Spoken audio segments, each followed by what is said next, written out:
네, 이제 오늘 토론은 키워드로 문을 열겠습니다. 자, 내가 대통령이 된다면 무엇이 바뀔 것인가?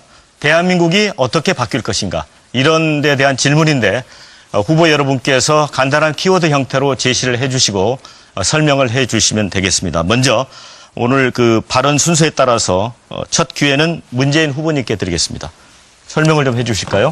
광화문 대통령 이렇게 쓰셨습니다. 예. 어떤 의미입니까? 제가 대통령이 되면 광화문 대통령 시대가 열립니다. 대통령이 출퇴근하면서 퇴근 때 남대문 시장에 들러 시민들과 소주 한잔 하면서 세상 사는 이야기 나누고 또 시국도 논하고 소통하는 모습 어떻습니까? 저는 그런 대통령이 되려고 합니다. 박근혜 대통령 탄핵 왜 일어났습니까? 구중궁궐 청와대에 갇혀서 전수실 같은 측근들만 만나고 국민들과 불통했기 때문에 생긴 일 아닙니까? 저는 대통령 집무실을 광화문 정부청사로 옮기고 지금의 청와대와 북악산은 국민들의 휴식 공간으로 돌려드리겠습니다. 국민들 속에서 국민들과 늘 함께하면서 소통하고 국민들의 눈물을 닦아주는 그런 대통령이 되겠습니다. 네, 다음은 안희정 후보님입니다. 대화, 이런 키워드를 제시를 해주셨습니다. 예, 저는 대화로 잡았습니다. 우리 사회의 대화가 너무 부족합니다. 대화를 통보나 밀어붙이기라고 하는 정치 문화에 우리는 너무 오랫동안 지쳐 있습니다. 제가 대통령이 된다면 국무회의는 실질적인 대화와 토론의 장이 될 것입니다. 청와대나 대통령의 일방적 지시의 회의가 되지는 않을 것입니다. 또한 안보나 외교, 지금 현재 노사정, 이런 사회적인 많은 갈등들을 놓고 의회의 지도자들과 또 시민들과 적극적으로 대화하겠습니다. 미국 드라마에서 우리 젊은 분들이 많이 봤던 웨스트윙, 미국 대통령이 어떻게 대화하는가, 정말로 부러웠습니다. 그런 나라 우리 한번 만들어봤으면 합니다. 대화하는 나라가 될 것입니다. 네, 다음은 최성 후보님입니다. 뭔가 많은 양을 지금 적어주셨어요. 저는 재밌게 써봤습니다. 땡방 뉴스, 땡큐 뉴스입니다. 저는 빛고울 광주 출신인데요. 고등학교 시절에 5.18 민주화 운동을 경험했습니다. 그 시절에 전두환 장군이라는 분이 나와서 항상 TV만 틀면 스트레스를 줬습니다. 요즘에는 박근혜 대통령이 탄핵됐는데도 스트레스를 줍니다. 땡방 뉴스인데요. 제가 대통령이 되면 정말 아주 즐겁고 유쾌한 뉴스를 국민 여러분께 선보이겠습니다. 여러분 상상 한번 해보십시오. 제가 대통령 됐을 때 부정입학 근절하는 정유라법, 부정부패 척결하는 최순실법, 그리고 우리 위안부 피해자 어머님들 노벨 평화상 수상했다는 그런 유쾌한 소식 전달하는 최성이 되겠습니다. 감사합니다. 네, 다음은 이재명 후보님. 네. 개혁 대통령 이렇게 제시를 해주셨네요. 네. 저는 이 시대의 과제가 그야말로 개혁하는 대통령이 필요한 청산과 공정국가 건설이라고 생각합니다. 우리가 누군가를 대통령 만들어주기 위해서 촛불을 들고 싸운 것이 아닙니다. 우리는 그야말로 사람이 살만한 공정한 나라, 세상이 변하기를 바랍니다. 이미 국민들은 정권교체 결정했습니다. 어떤 정권교체로 우리의 삶을 바꾸는 그야말로 개혁 대통령을 만들어낼 것인가가 과제일 겁니다. 청산 없는 그야말로 통합 없습니다. 개혁해야 세상이 바뀝니다. 개혁하는 대통령이 되겠습니다. 개혁 대통령 이재명입니다.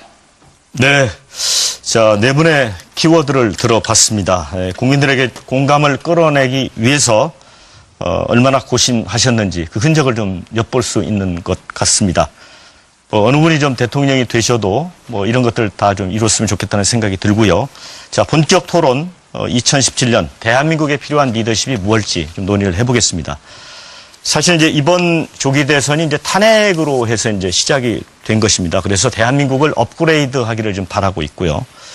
그러면서 앞서 언급이 있었습니다. 개혁 청산 이런 얘기도 있고 또 이 촛불과 태극기 집회 이 와중에 이제 갈등상, 분열상도 나타났고. 그래서 먼저 이런 질문을 한번 드려보겠습니다.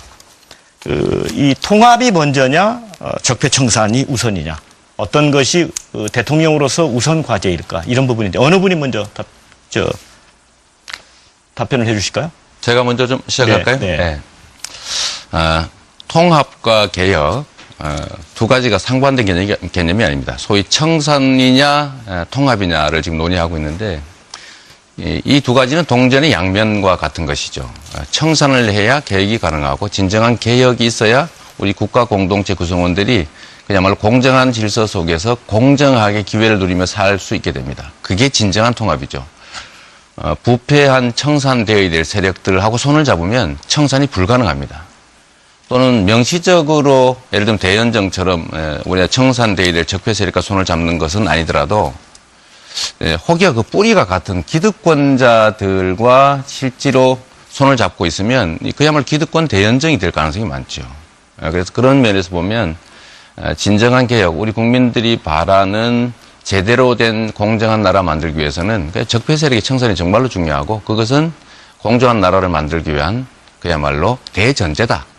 공정한 나라 만들기 그 자체다. 그래서 대연정이라든지 기득권 대연정, 실질적 기득권 대연정 이런 형태로는 청산도 불가능하고 개혁도 불가능하고 변화도 불가능하고 국민이 바라는 나라, 새 나라, 공정한 나라 만들기 어렵다. 이렇게 말씀드리고 싶습니다. 대연정 얘기가 나왔으니까 아무래도 안희정 후보님이 답변하시는 게 이어가는 게 좋을 것 같습니다. 어떻습니까?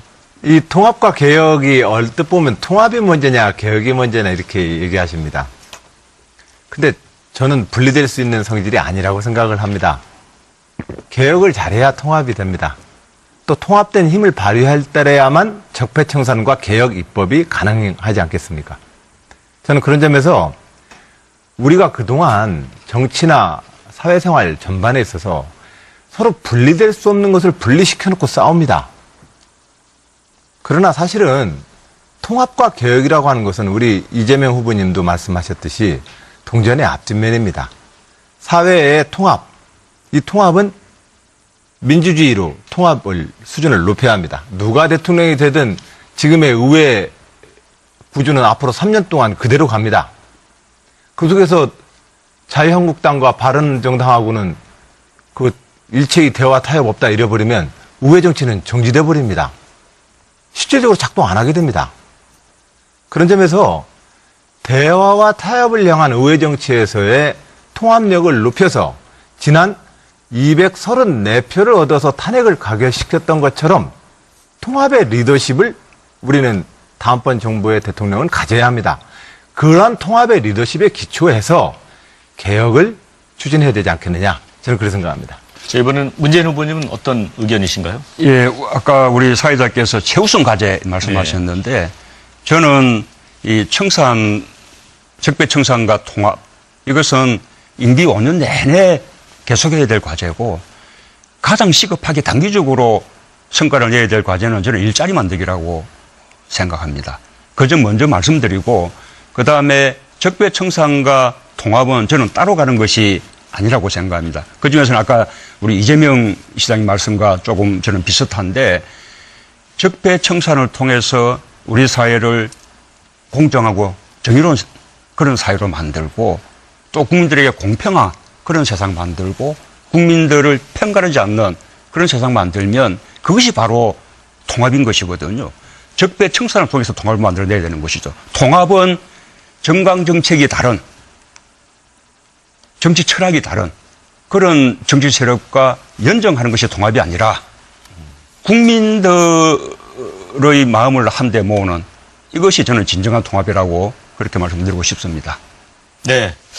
자, 이제 제가 좀 말씀하시죠. 네. 지금 우리 문 후보님 말씀 들어보면 청산해야 될 세력들 청산 좀 하자. 그 손잡으면 안 된다. 이 말씀 맞는 것 같습니다. 문제는 뿌리는 재벌, 이게 재벌이 이번 적폐의 근원이라고 보는데 그게 정치 권력을 그야말로 좌지우지하면서 정경유착했던 게 최순실 박근혜 게이트 아닙니까? 그런데 그 뿌리인 재벌 세력들, 기득권 세력들에 해당되는 사람들이 우리 문 후보님 근처에 막 수없이 몰려들고 있습니다. 뭐 예를 들지 않아도 되겠죠. 김강두 같은 분들, 박근혜 그 경제정책 만들던 가정교사 아닙니까? 경제교사. 그런 분하고 김상조 교수, 이런 분 같이 막 모으고 있는데, 이렇게 하면 실제로 그들이 문후머림을 쫙 둘러싸고 있는데 청산이 되겠습니까? 그래서 제가 하나 제안 드리고 싶은 것이요. 그 당 밖에 자꾸 세도 내각 뭐 이런 거 만들지 마시고, 당의 인수 준비 만드시고요. 당 안에. 본인이 가지고 계시는 그 수없이 막 1000명이 넘는 이 자문그룹들 해산하실 생각 혹시 없으십니까? 본 의원님이 말할 수가 예, 없죠. 네. 저는 정권 교체는 강물이 흘러서 바다에 도달하는 것과 같다고 생각합니다. 그냥 강물이 흘러가면서 많은 물들을 만나고 모으게 되는 거죠. 그렇게 해서 도도한 큰 강물을 이루어서 마침내 바다에 도달하는 것이 정권 교체입니다.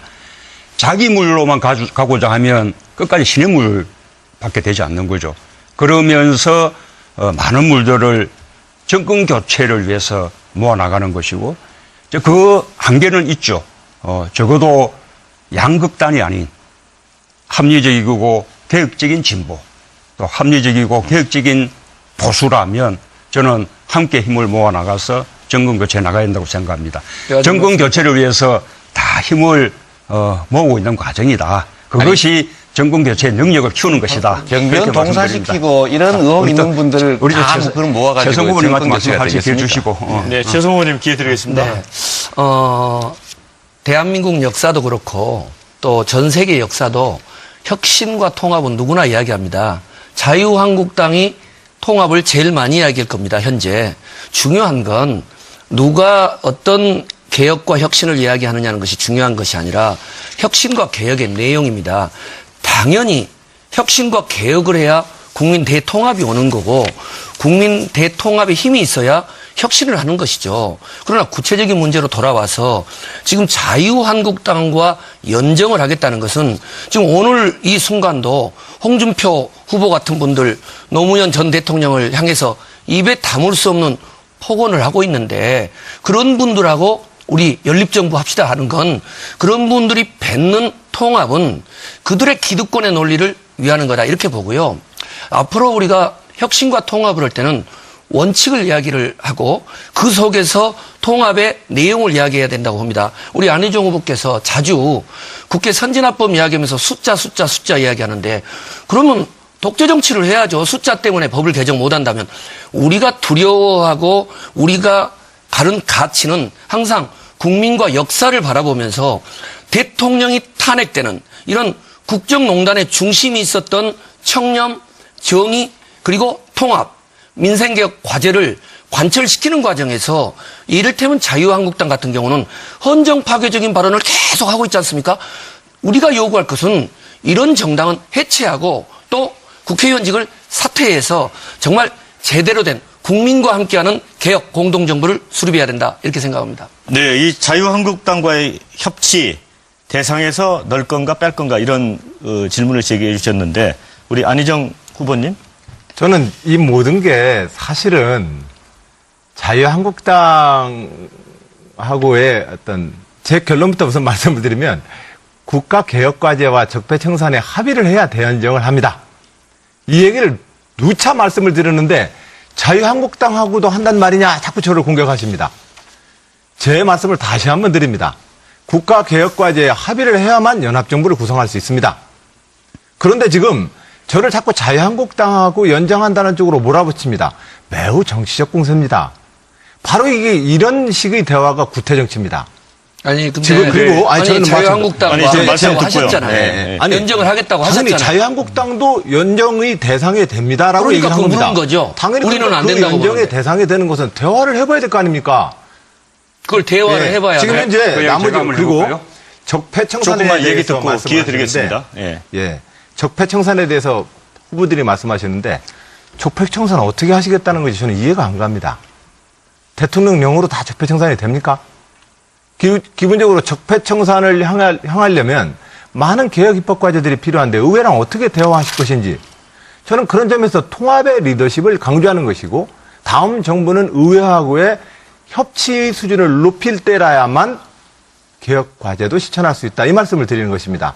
그런데 문 후보님 같은 경우는 적폐청산을 외치면서 실질적으로 이재명 후보도 거듭 지적을 하지만 실질적으로 적폐 세력을 문 후보님 캠프에다 죄다 받아들입니다. 내가 하면은 다 그냥 개혁적인 겁니까? 저는 문 후보님의 그 말씀에 대해서 이해할 수가 없습니다. 네, 문 후보님이 아무래도 말씀하실 차례인 것 같습니다. 대연정에 대해서 조건을 분명히 했는데 왜 자꾸 나무라느냐 이렇게 말씀하시는데 그 이유는 지금 대연정을 말하는 시기가 잘못됐기 때문에요. 우선은 협치하고 연정은 다릅니다. 언제든지 야당 세력과도 끊임없이 대화하고 소통해야죠. 그것이 협치인 것이고 연정은 장관직도 나누고 정부를 공동으로 수립하는 것입니다. 근데 지금은 선거 시기거든요. 지금은 저 문재인이 더불어민주당과 함께 우리 더불어민주당을 만들려고 하는 겁니다. 정권 교체를 통해서.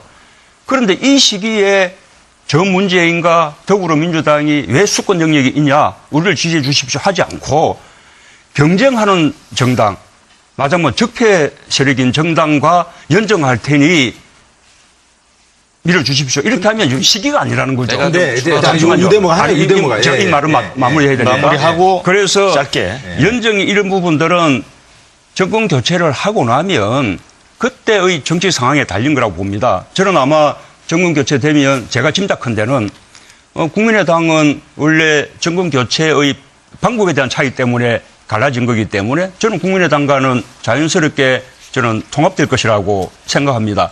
그리고 정의당과는 정책 연대를 통해서 함께 할 수 있고요. 그러면 자연스럽게 과반수가 되는 거죠. 굳이 대연정까지 갈 것도 없어요. 혹시 만약에 옛날에 영국이 전시 때 전시내각을 만들듯이 뭐 우리도 엄청난 공단을 겪게 되면 그때는 국중리내각 할 수 있을 테죠. 지금은 대연정을 말할 때가 아니다. 네, 그러면 사회자님. 안 후보께 기회를 잠깐 드리고 이재명 후보님 순으로 관련된 드리겠습니다. 거라서 같이 한 번에 답하실 수 아니 여기서 있는데. 먼저 하고 하시죠. 그럼 이재명 순서상. 후보님 관련됐답니다. 먼저 하시죠. 먼저 하시죠. 그게 좋을 것 같아요. 그다음 네, 저하고 답변해 주면 좋을 것 같아요. 우리 안 후보님은 계속 의회에서 뭔가 새로운 법을 만들어야 개혁이 가능하다 이 말씀을 하시는 것 같아요. 지금 현재 대한민국에 이 적폐라고 하는 것이 법이 없어서 생긴 일입니까? 이번 박근혜 최순실 게이트는 온 동네가 다 불법 덩어리입니다. 문제는 이 법을 운영하는 그야말로 권력을 가진 사람들이 그 법을 제대로 운영을 안 하는 게 문제죠. 제가 우리 문 후보님이나 우리 안 후보님한테도 박근혜 이런 사람, 이재용 같은 사람 사면하지 말자라고 약속하자 했더니 아무 말 안 하시잖아요.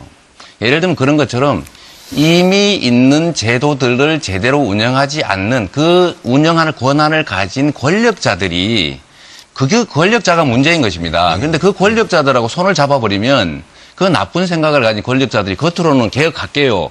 국민 위해서 일하겠습니다. 라고 다 말하지만 누가 지켰습니까?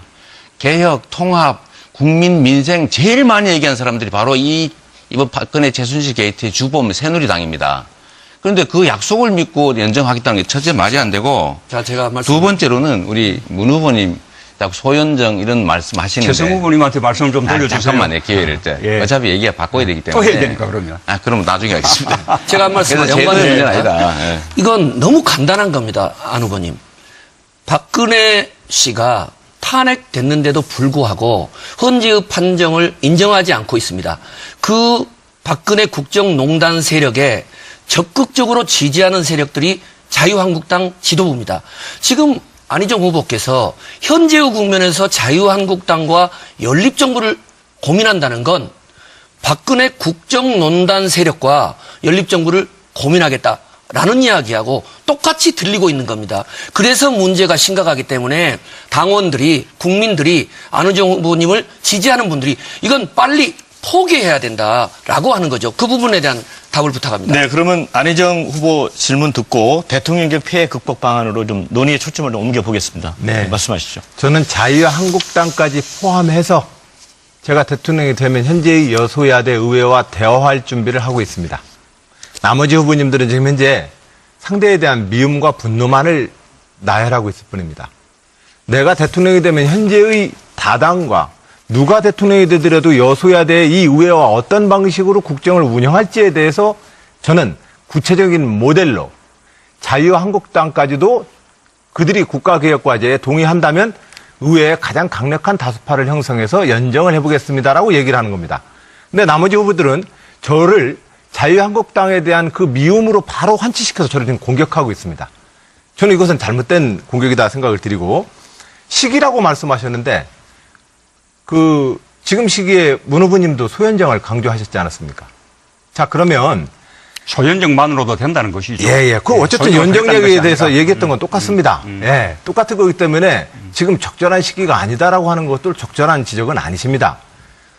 우리는 지금 책임있게 당장 2달 뒤에 내가 대통령이 된다면 현재의 의회와 국가 유기에 대해서 어떠한 해법을 가질 것인지에 대해서 지금부터 얘기를 해야 합니다. 우선 내가 정권 잡고 나서 그때 가서 보자. 그것으로는 다음 정부를 이끌 수 없다고 저는 생각합니다. 네, 지금 저희가 87년 개헌 이후에 이제 6분의 대통령이 계셨는데 사실 거의 대부분 불행해지셨죠. 뭐 친인척 측근 비리, 뭐 아들 뭐 구속되기도 하고 본인이 이제 뭐 수감되기도 하고 그래서 이제 대통령대 폐해에 대해서 우려가 많습니다. 근데 아까 문 후보님이 이제 광화문 대통령 강조를 하셨는데 자, 선거가 끝나고 만약에 대통령이 되시면 이제 곧바로 총리 지명, 내각 구성을 하는데 총리에게 실질적인 권한을 주시겠습니까? 예, 그렇게 된다고 봅니다. 저는 뭐 책임 총리제 해야 된다고 생각합니다. 좀 더 말씀드리면 이번에 박근혜 대통령 탄핵 연정으로 이뤄낸 게 아니지 않습니까? 국민들의 힘으로 이뤄내는 것이죠. 지금 대통령이 헌법과 법을 지키지 않는 것이 문제입니다. 대통령이 헌법과 법을 지켜나가면서 국민들과 함께 나간다면 우리가 필요한 적폐청산, 개혁 다 해낼 수 있습니다. 대통령에게 많은 권한들이 있거든요. 말씀하신 대로 대통령에게 모든 권한들이 다 모여서 제왕적 대통령이 되는 이 현실이 문제인데 이 부분은 아까 말씀하신 대로 드린 대로 강문 대통령이라는 하나의 소통으로 그다음에 또 방금 말씀하셨다시피 지금의 대통령제 하에서도 책임 총리제 또 책임 장관제 또 상권 분립을 강화해서 우리 국회의 견제 비판 권한을 높여주고 사법부문 독립을 강화시켜주고 결정적으로는 강력한 지방 분권을 통해서 중앙에 모인 권한들을 지방으로 다 분산시켜주고 이런 거 통하면 제왕적 대통령 이 폐단 그냥 자연히 없어지는 것입니다. 결국은 대통령의 리더십이 제왕적 대통령의 폐단을 없애는 것이지 무슨 대연정을 통해서 또는 무슨 법을 바꿔야만 만들어지는 것이 아니다라는 말씀드립니다. 네, 먼저 하시겠어요? 네, 아르보님 하시죠. 제가 먼저 할까요, 그럼? 예, 먼저 하시죠. 예. 이제 문재인 후보께서 자치분권 개헌 그리고 또 제가 제안했던 미국식 연방제 수준의 자치분권 개헌에 대해서 이제 강조를 하시고 또 제 제안에 동의를 해주셨는데 많은 분들은 좀 더 확고한 의지를 보여라. 지금은 후보 시절이니까 그렇게 이야기를 하시지만 대통령 되시고 나면 좀 아침이라 그렇긴 하지만 화장실 들어갈 때하고 나올 때가 다르기 때문에 마음이 바뀌어지실 거다. 단호하게 4년 중임제, 책임 총리제, 그리고 지방혁신 분권제를 내가 국민투표로 할 뿐만 아니라 그 이전에 명명백백한 걸 국민들 앞에 발표를 해야 된다고 봅니다. 그리고 또 하나는 지금 개헌 논의되는 것 중에 2가지가 빠졌다고 봅니다. 국민이 빠져 있습니다. 지금 촛불광장에 나와 있는 국민들, 이분들이 갖는 제가 아까 말씀드렸던 고등학생의 대학생들의 부정입학을 막는 그런 정유라법 그리고 권력형 부정부패에 영구히 배제하는 공직 입문을 그러한 또 최순실 법 또 일본군 위안부 피해자 이런 분들을 정말 노벨 평화상을 받도록 운동하는 것들 이런 여러 가지 광장에 있는 촛불 시민들을 노벨 평화상으로 그렇죠. 촛불 시민과 함께 좋습니다. 같이 추진하면 좋 그런 부분들이 저는 이 개헌 논의에 정말 제도적으로 참여해야 된다고 보고요. 그다음에 지방 분권도 막연한 지방 분권이 아니라 거의 외교 국방 통일의 중요한 권한을 광역 자치정부 그리고 국민주권 시대로 줘야 된다. 이런 부분에 대해서 문 후보님도 적극적인 의지를 보여주셔야 된다고 봅니다. 네. 별로 이렇게 강도 있게 받아들이질 않습니다. 밖에서는. 안 후보님. 네. 뭐 한 말씀 드려볼게요. 네네. 제가 이 개헌을 통해서 강력한 연방제에 버금가는 강력한 지방분권공화국 만들겠다라는 것은 제가 지난번 대선 때 이미 공약했고 지난번 대선 때 이미 그것을 위한 개헌을 공약했다라는 사실을 근데 왜 상기시켜드립니다. 다들 개헌에 반대하는 느낌을 갖고 있어서 하여튼 뭐 두 분의 대화 모습이 아름답습니다. 그러게요. 한 팀 같습니다. 자, 말씀 잘 들었고요. 근데 저는 이 제왕적 대통령제 폐해를 극복하기 위해선 대통령의 힘이 제일 세기 때문에 제왕적 대통령제가 되는 겁니다. 근데 대통령보다도 더 자기 역할에서 힘 있는, 자기 얘기를 정확하게 하는 존재들이 곳곳에 있으면 제왕적 대통령제가 힘을 발휘하지 못하겠죠. 그러니까 제왕적 대통령제의 폐해를 극복하기 위해선 저는 이렇게 대안을 제시합니다. 정당 정치가 작동해야 합니다. 집권 여당은 대통령의 하부 조직이 아닙니다. 또한 의회의 지도력이 행정부, 정부의 리더인 대통령과 동등하게 대화할 수 있어야 합니다. 의회는 대통령의 거수기와 통법부가 아닙니다. 또한 대통령이 이끄는 중앙정부는 시도지사와 좀 더 수평적인 대화를 해야 합니다. 자치분권으로 가야 합니다. 또한 말씀하신 민주주의 리더십이 필요합니다. 자, 그런데 저는 이렇게 대안을 지금 제시하고 있고 저렇게 실천하고 있습니다. 근데 문 후보님은 지금 현재 문 후보님의 지금 대선 준비 과정서부터 저는 이것을 좀 어기고 있습니다. 즉, 이 문제를 그대로 내포하고 있습니다. 이미 당을 뛰어넘는 캠프 조직입니다. 가장 강력한 조직을 만들고 있습니다. 그리고 이 조직을 통해서 이미 정당의 결정을 뛰어넘는 힘을 가지고 있습니다. 문 후보님의 등장은 과거 제왕적 대통령제의 등장을 똑같이 따라가게 됩니다.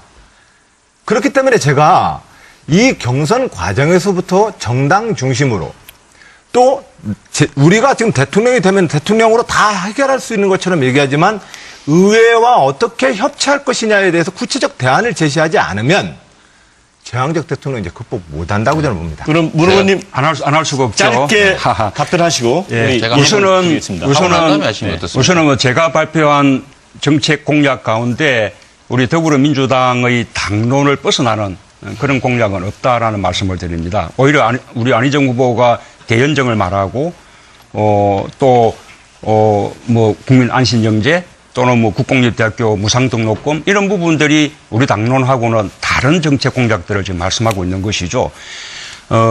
이 대통령이 헌법에 정해진 권한만 행사하면 됩니다. 그런데 초과 권력을 행사하기 때문에 제왕적 대통령이 되는 것이거든요. 초과 권력을 행사하는 기반이 뭐냐? 바로 국정원, 검찰 이런 권력기관들을 마치 사유물처럼 부리기 때문에 대통령이 초과 권력을 가지게 되는 것이거든요. 그래서 이런 권력기관들 확실하게 개혁해서 국민들을 위한 기관으로 거듭나게 하면 제왕적 대통령 폐단 저는 뭐 거의 뭐 그냥 방지될 것이라고 봅니다. 네, 이재명 후보님. 제가 좀 진심으로 말씀드리고 싶은 것은 쟁기 탓을 하지 말자. 제도 때문에 이 나라가 혼란이 왔다고 생각하는 것은 사실이 아닙니다. 제도 자체가 문제였다면 그러면 왜 김대중 대통령, 노무현 대통령 제왕적이지 않았습니까? 사실은 시스템이 문제가 아니라 사람이 문제인 것이죠. 그 사람이 문제인데 언제나 제대로 운영하는 사람이 어떤 생각을 갖고 또 주변에 어떤 사람이 있냐가 중요한 것 같습니다. 지금 지적하셨지만 사실 최고의 권력자는 대통령이 맞습니다. 그런데 그 대통령이 자기 생각이 뚜렷하지 않다면 심각한 문제 아니겠습니까? 예를 들면 주변 사람들한테 휘둘린다면 더 문제겠죠. 그런데 저희가 지적하고 싶은 것은 사실 우리 문 후보님 자꾸 말이 바뀌지 않습니까? 주요 국가 현안에 대해서 뚜렷한 자기 생각이 없으신 거 아닌가 하는 의심이 있어요. 사드 배치 문제 이런 거 계속 바뀌지 않습니까? 예를 들면 국가 주요 현안에 대해서 뭐 촛불 국면도 마찬가지입니다만 특히 우리 본인의 거취와 관련돼서 국민들에게는 대단히 매우 중요한 문제인데 뭐 호남의 뭐 선거 얘기 잠깐 하셨잖아요. 예를 들면 뭐 대통령 출마 안 하겠다 이런 말씀도 하시고 있는데 예를 들면 그런 것들을 보면 우리 국민들은 예측이 불가능합니다. 지도자의 안정성이라고 하는 거는 그야말로 뚜렷한 자기신념. 국민들이 봤을 때 저 사람은 저리로 가겠구나 라고 예측할 수 있어야 되고 또 권력 행사라고 하는 것은 대통령 혼자만 하는 게 아닙니다. 그 주변을 둘러싼 사람들도 동시에 같이 행사하죠. 그런데 그 주변에 지금 보면 예를 들면 서민이나 중산층이나 정말로 이 나라의 다수의 약자들보다는 기득권자들이 너무 많으세요. 그래서 이런 점들이 오히려 문제가 아니냐라는 생각을 하고 있습니다. 네, 최성 후보님. 저한테 10초만 주시면 네, 그러겠습니다. 네. 뭐 말을 바꿨는지 안 바꿨는지는 국민들이 가장 잘 아실 테고 그렇게 이제 말꼬리 잡기를 하자면 오히려 우리 이재명 후보님은 아주 진보 이렇게 주창하시다가 또 나는 보수주의자다 이렇게 말씀하시기도 하고 재벌 해체 강력하게 말씀하셨다가 재벌 해체 말한 적 없다. 이렇게 말씀하시지 않았어요?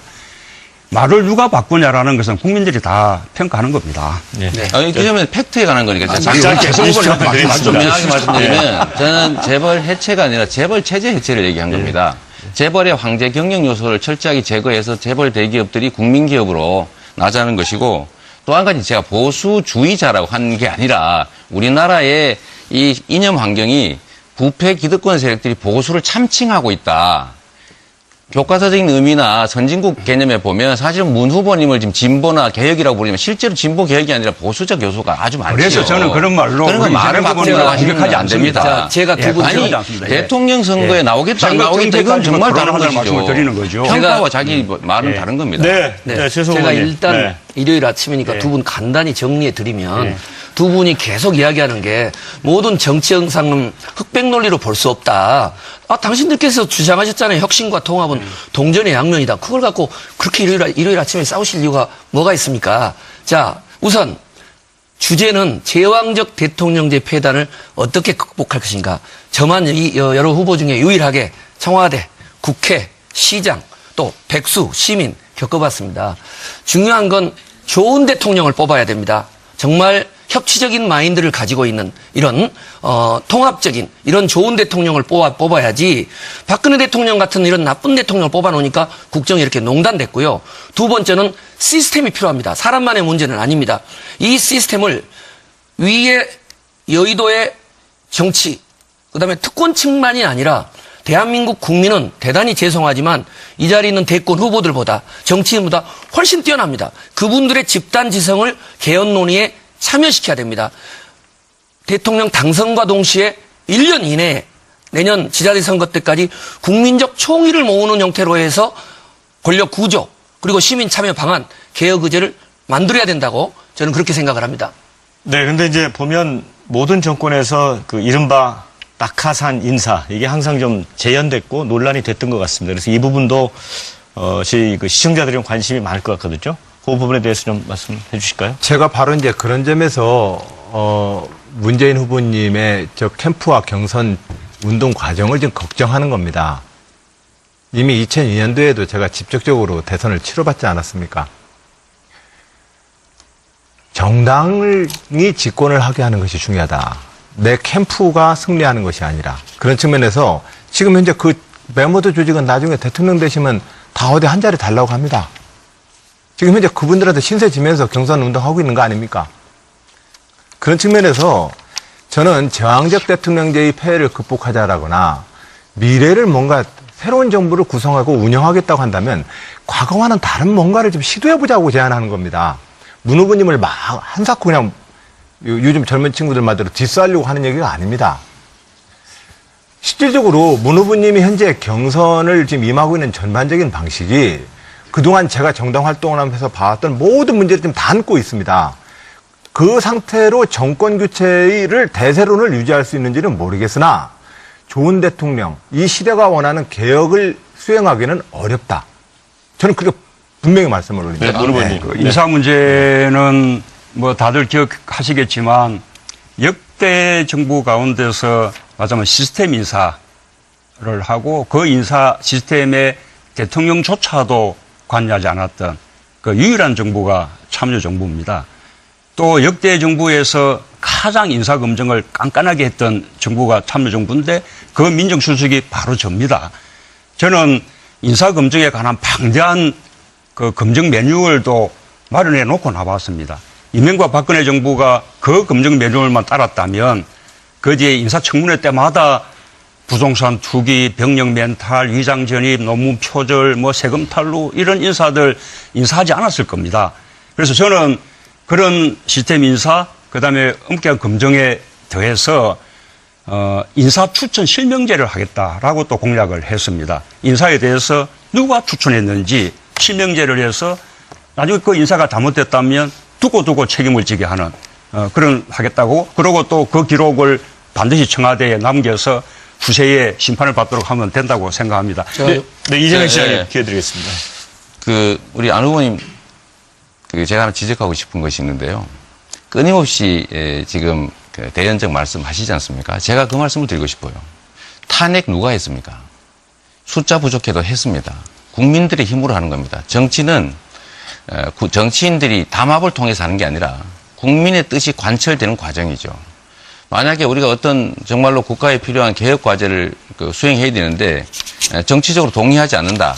그러니까 권력을 나눠주면서 타협하겠다. 이것보다는 차라리 국민한테 손을 내미는 게 더 맞지 않느냐라는 거예요. 정치적 상대방, 우리의 개혁 과제에 반대하는 자들에게 손을 잡고 적당히 무마할 게 아니라 그거 안 하고 지금 잘못하시면 이게 소위 우리가 과거에 그 호남을 고립시키고 민주진영이 분열됐던 소위 신삼당 합당 형태가 될 가능성이 많습니다. 그건 뭔 말씀이세요? 아니 우리가 극복해야 될 과제, 청산돼야 될 세력들과 손을 잡아버리면 실제로 청산은 불가능하게 될 거고 그럼 거기에 반대하는 진짜 개혁하자는 쪽은 고립이 되겠죠.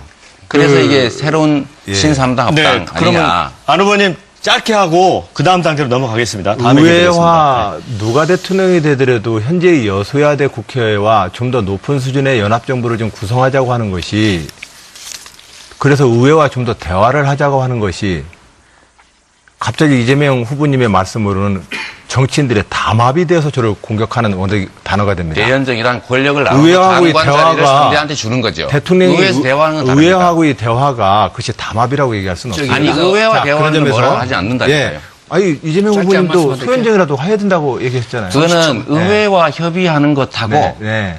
권력을 나눠주고 공동의 정부를 꾸리는 건 다른 겁니다. 그러니까 의회와의 소연정은 이재명 후보님도 주장하신 적이 있죠. 의회와 한번. 소연정이 아니라 네. 야권의 연합 네, 그러니까 정권을 야권의 만들자. 소연정, 그렇죠. 야권 자. 개혁을 하고자 하는 야권의 연합 정권을 만들어야지 네. 개혁을 반대하는 세력들하고 손을 잡아버리면 개혁이 저는 불가능해지죠. 그러니까 바로 그 경계에서 그동안의 현재의 자유한국당이나 바른정당이라 할지라도 탄핵에 우리가 함께 동참해서 투표하듯이 국가개혁과제에 동의할 수 있다면 그 누구하고도 대화를 해서 협치를 한번 해보겠다는 것이 제 생각입니다. 의원님, 자꾸 분명히 그 말씀을 드리고 의원님, 저도 저 한 얘기 중입니다. 말씀. 이 얘기만 마저 끝내고요. 그리고 발언권을 주셔야죠. 국민들의 힘을 정치한다. 예, 좋은 말씀입니다. 근데 국민들한테 365일 광화문 나와서 지금 시위해달라는 겁니까? 정치인들이 지금 책임을 져야 될 거 아닙니까, 이제? 자, 네. 민심을 반영해야지. 예, 국민의 그거는 뜻과 당연히 다르게 하죠. 정치적 그러나 손을 잡는 건 아니라는 광화문의 거죠. 촛불 광장에는 여야, 영남, 호남을 뛰어넘어서 국민의 90%가 참여한 시위입니다. 네. 자, 안 후보님. 거기에는 지금 지난번에 자유한국당을 지지했던 국민들도 있고 현재 이 순간에도 바른정당을 지지하는 국민들도 촛불 광장에 함께 했습니다.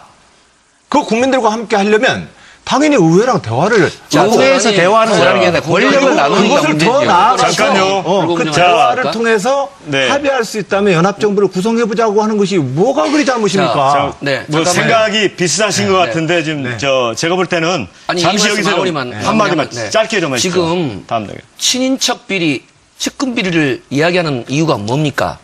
박근혜 대통령이 탄핵된 이유가 대통령이 청렴치 못하고 측근들이 비리에 연루됐기 때문 아닙니까? 그러면 중요한 것은 우리가 더불어민주당이 후보면 대통령 후보의 청렴성, 주변 친인척 측근들의 청렴성을 철저히 검증해야 되고 더 중요한 것은 우리가 새로운 정부를 꾸리려고 할 때 자유한국당과 같은 청렴성과 권력적 부정부패에 연루되어 있는 이들과 조직적으로 연합정부를 꾸리면서 이러저러한 사람들의 청렴성 이걸 논한다?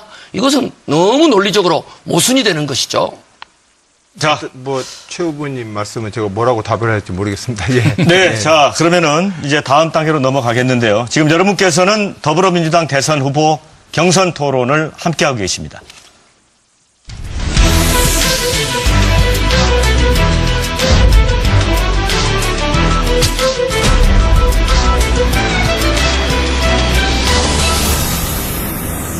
네, 지금 스튜디오는 많은 국민들이 나와서 토론을 함께 지켜보고 계십니다. 이 사전 합의한 순서에 따라서 후보들의 질문을 받겠는데요. 먼저 이재명 후보께 방청석 질문을 먼저 받도록 하겠습니다. 자, 이쪽에 계시죠? 어느 분이시죠? 자, 소개 부탁드립니다. 네, 안녕하세요. 저는 공정거래법을 공부하고 있는 대학원생 정다원이라고 합니다. 네, 반갑습니다. 네, 이재명 후보님께 재벌 개혁에 관한 질문을 드리고 싶습니다. 이재명 후보님의 말씀을 듣다 보면 반기업 정서, 특히 대기업을 적대적으로 보는 것 같아 걱정스러운 걱정스러운데요. 재벌 개혁을 넘어서 해체라고 말씀을 하실 정도로 재벌 개혁에 강한 의지를 보이고 계시는데 재벌 해체가 과연 가능한지 의문이고, 그리고 최근에는 재벌 해체라는 표현이 논란이 되니까 재벌 체제 해체라고 바꿔 말씀하셨습니다. 솔직히 저는 재벌 해체와 재벌 체제 해체가 뭐가 다른지 모르겠고, 재벌이란 말은 영어로도 재벌이라고 할 정도로 우리나라에만 있는 특이한 경영 시스템입니다. 재벌은 분명 개혁되어야 한다고 생각합니다. 그러나 세습한 재벌이 문제이지 대기업이 나쁜 것은 아니라고 생각합니다. 제 친구들 중에도 대기업을 다니면서 돈도 잘 벌고 있고 많은 친구들이 대기업에 가고 싶어 합니다. 국가를 경영하려고 하는 사람이라면 이런 대기업을 많이 만들어서 일자리를 만들고 중소기업이 대기업으로 갈 수 있도록 그런 시스템에 대한 고민을 해야 한다고 생각합니다. 네. 네, 거기까지 해주시죠. 네. 질문이 아주 매섭습니다. 답변을 그렇죠. 해주시죠. 전적으로 공감합니다. 제가 하자고 하는 것이 재벌 대기업을 없애자는 게 아닙니다. 지금 박근혜 최순실 게이트의 본질은 뭐냐면 재벌 가문들이 재벌 계열 대기업들을 범죄 수단으로 악용 동원해가지고 자신들의 개인적 사적 욕망을 채운 겁니다. 그런 재벌 체제 내에 들어있는 가족 경영, 황제 경영 요소, 이 불법적 요소들 철저하게 제거하고 재벌 관련 대기업들이 정상적인 국민 기업으로 거듭날 수 있게 해주자. 제대로 경쟁하는 정상적 기업을 만들어야 주가가 오른다. 저도 재벌 대기업들 주식 많이 가지고 있습니다. 그래야 주가가 오르거든요. 우리가 재벌 대기업을 없애자는 게 아니라 재벌 대기업들의 불법적 요소를 철저히 제거하고 중소기업 탈취 못하게 하고 약탈 못하게 하고 노동자들에 대한 부당한 탄압들 못하게 해서 정상적인 국제 경쟁력을 가진 기업으로 다시 만들어내자라는 겁니다. 누가 재벌 대기업을 없애자고 하겠어요? 재벌 체제 중에서도 이 대한민국에 있는 독특한 요소, 5% 지분도 안 되는 걸 가지고 100% 지배권 행사하고 부당 내부 거래하고 일감 몰아주기 위해서 불법 편법 상속하고 비자금 만들어가지고 정치 권력하고 유착하고 재벌 대기업들을 자기 개인 사유물처럼 함부로 남용하고 이런 요소를 철저하게 제거해야 된다는 겁니다. 한 번도 된 일이 없죠. 그래서 그런 요소들을 철저하게 제거하고 국민의 사랑을 받는 착한 대기업으로, 재벌 대기업으로 제대로 전문 경영하는 기업이 되게 만들자. 그리고 중소기업들 탈취 못하게 해서 중소기업들도 좀 성장할 기회를 좀 주자. 지금 대한민국의 최대 권력이 뭡니까? 재벌입니다. 이 재벌이라고 하는 기업이 아니죠. 기업을 지배하고 있는 부당한 욕망을 가진 소수의 재벌 가문들. 이게 네네. 정경주착을 통해 국가를 지배하고 있으니 이것들을 철저하게 제거해야 되는데 말처럼 쉽지가 않습니다. 왜냐하면 그들이 힘 자체니까요.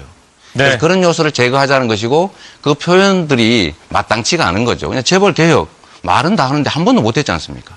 자, 이 제대로 의원님, 하자 이런 네. 뜻입니다. 네, 답변 잘 들었죠? 네, 그 다음에는 우리 문재인 후보님께 질문을 받도록 하겠습니다. 이쪽이죠?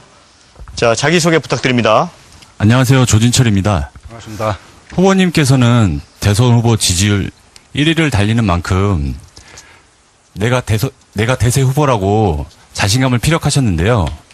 후보님이 강조하시는 적폐 청산을 강조하고 계신데 후보님이야말로 정치적 유산이 많고 정치적 이해 당사자들 간의 관계가 많아서 적폐 청산이 쉽지만은 않을 거라는 생각이 듭니다. 벌써부터 후보님 캠프에 사람들이 모이고 있고 그만큼 챙겨야 될 사람들이 많고 옥석을 가리는 것이 쉽지 않을 것 같은데요. 결국 이렇게 되면 이명박근혜 정권처럼 자기 사람 챙기고 나눠먹기 식이 계속 반복되지 않을까 싶습니다. 그래서 국민들은 내가 이러려고 투표를 했나 국민들의 자괴감이 들지 않을까 싶습니다. 언제까지 정치가 경제의 발목을 잡고 국민을 볼모로 만들지 걱정입니다. 그래서 후보님이 집권을 하게 되면 이런 적폐를 없앨 거라고 자신할 수 있으신지 또한 그런 문제를 근원적으로 차단할 보관을 가지고 계신지 묻고 싶습니다. 네, 문후보님. 우선 아까 제가 말씀을 드렸는데 정권교체는 정말로 정권교체라는 바다를 향해서 강물이 나아가는 것과 같은 거죠. 가면서 많은 물들을 모아서 힘을 불려야 드디어 큰 강이 돼서 정권교체라는 바다에 도달할 수 있는 것입니다. 여기 우리 후보님들, 우리 치열하게 지금 경쟁하지만 끝나고 나면 다시 함께 힘을 모아야 합니다. 이분들 가운데 과거에 이런저런 흠결이 있었다고 이렇게 뭐 배제한다면 큰 강물이 되겠습니까? 지금 참여하시는 분들도 마찬가지죠. 다들 과거에 삶이 달랐다 하더라도 지금은 정권교체라는 목표를 함께 하기 때문에 함께 세력을 모으는 거죠. 그분들이 완전치 않습니다. 문제된 부분들은 다 그분들이 이미 사과를 하거나 저도 부적절하다고 지적을 했고 또 어떤 분들은 책임을 지고 물러난 분들도 있고요. 그러나 저는 그 흠결들이 저는 그분들의 전인격을 다 규정한다고 생각하지 않습니다. 우리도 얼마나 흠결이 많습니까? 그러나 흠결보다 장점이 많다면 그 장점들을 모아서 우리가 정권교체의 힘으로 만들어내는 것이죠. 이제 또 이런 분들이 나중에 또 다 한 자리씩 하지 않을까? 그것은 정말 기우인 것이 지금은 우리가 공직 후보를 추천하는 것이 아니거든요. 정권교체에 함께할 세력을 모으는 것이고 나중에 공직 후보는 문자 그대로 청와대 내의 엄격한 검증, 인사 시스템, 또 국회의 인사청문회, 국민들의 감시, 비판 이거 다 거쳐서 되는 것이기 때문에 그 부분에 대해서는 전혀 염려하실 필요가 없다. 역대에서 가장 깐깐한 인사검증을 했던 민정수석이 바로 정문재인이다. 그렇게 믿어주시면 좋겠습니다. 네. 안심할 수 있겠습니까?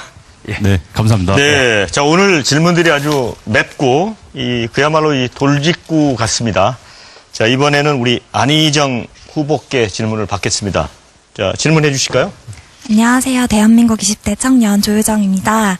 네, 안희정 후보님께서는 대연정을 통해서 보수적인 생각을 가지신 분들을 끌어안을 뿐만 아니라 다른 후보들의 약점인 노인 세대들도 전략적으로 집중적으로 호응하려고 하시는 것 같습니다.